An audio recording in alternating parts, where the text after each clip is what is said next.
مضامین قرآنی افضل مشکات کی زبانیں پارہ نمبر 14 قرآن کریم کے 14ویں پارے کی ابتدا ربما یود الذین کفروا کے الفاظ سے ہوتی ہے۔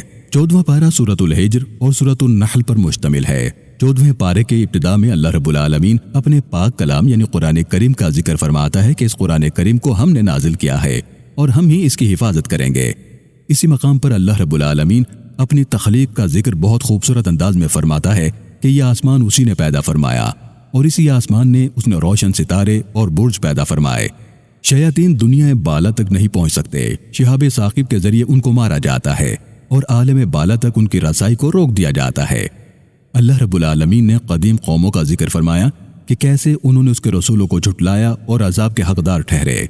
اسی پارے کے ابتدائی حصے میں اللہ رب العالمین نے ایک مرتبہ پھر حضرت آدم علیہ السلام اور ابلیس کا قصہ تفصیل سے بیان فرمایا کہ کیسے اللہ نے آدم کو مٹی کے خلاصے سے پیدا فرمایا اور ابلیس لعین کو آگ کی لپٹ سے۔ اس کے حکم سے تمام فرشتوں نے آدم کو سجدہ کیا سوائے ابلیس کے کہ اس نے تکبر کیا۔ اللہ نے اسے اپنی بارگاہ سے نکال دیا اور اس نے ایک خاص مدت تک اللہ سے مہلت مانگی کہ وہ اس کے بندوں کو بھٹکائے گا۔ اللہ تعالیٰ نے اسے مہلت دے دی اور فرمایا کہ جو ایمان و اخلاص والے لوگ ہوں گے تو انہیں نہیں بھٹکا سکے گا۔ اسی سورہ مبارکہ میں اللہ رب العالمین نے ان 7 آیات بینات کا ذکر فرمایا جنہیں 7 مثانی کہا جاتا ہے، یعنی سورہ فاتحہ، کہ یہ بہت ہی بابرکت آیات ہیں۔ پھر سورہ نحل کا آغاز ہوتا ہے۔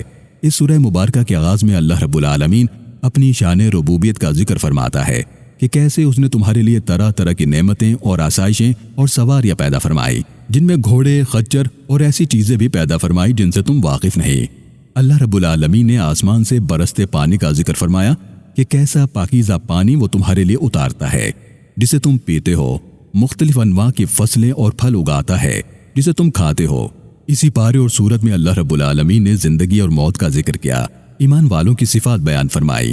آپ صلی اللہ علیہ وسلم سے مخاطب ہو کر اللہ نے فرمایا کہ اے محمد صلی اللہ علیہ وسلم، ہم نے آپ سے پہلے جتنے بھی نبی اور رسول بھیجے وہ سب بشر تھے۔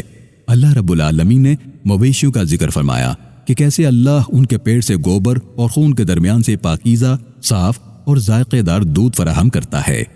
شہد کی مکھی کا ذکر فرمایا کہ کیسے شہد کی مکھی میں ایمان والوں کے لیے نشانیاں ہیں، کیسے وہ پھولوں اور پھلوں کا رس چوستی ہے اور پہاڑوں اور درختوں پر کیسے وہ چھتا بناتی ہے اور ان کے اندر سے ایک ذائقے دار شفاف شہد نکلتا ہے جس میں اس نے شفا رکھی ہے۔ اسی بارے میں اللہ رب العالمین نے قرآن کریم کا ذکر فرمایا کہ کیسے اس نے اس پاک کلام کو بتدریج نازل فرمایا۔ انسان کا ذکر فرمایا کہ کیسے اللہ اسے عمر کے اس حصے میں پہنچا دیتا ہے کہ وہ سب کچھ جانتے ہوئے بھی کچھ نہیں جانتا، اپنے احسانات اپنے بندوں کو بتاتا ہے کہ کس طرح وہ مویشیوں کو تمہارے لیے تخلیق فرماتا ہے کہ ان کی کھالوں، ان کے بالوں اور ان کے دوسرے اعضاء سے تمہارے لیے آسائش اور آرام کی چیزیں فراہم کرتا ہے۔ 14ویں پارے کے آخری حصے میں جا کر اللہ رب العالمین مسلمانوں کو عدل، انصاف، یتیموں سے حسن سلوک کرنے اور فحاشی و بے حیائی سے بچنے کا حکم دیتا ہے اور فرماتا ہے کہ نماز بے حیائی کے کاموں سے روکتی ہے۔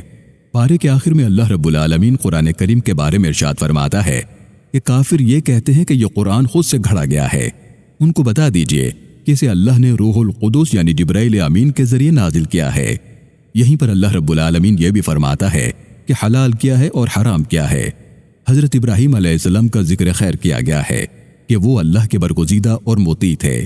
پارے کے اختتام پر اللہ رب العالمین دین کی دعوت دینے کا اصول اور طریقہ بتاتا ہے کہ دین کی طرف احسن طریقے سے بلاؤ، حکمت اور نصیحت کے ذریعے۔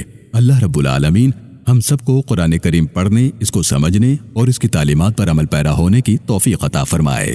آمین۔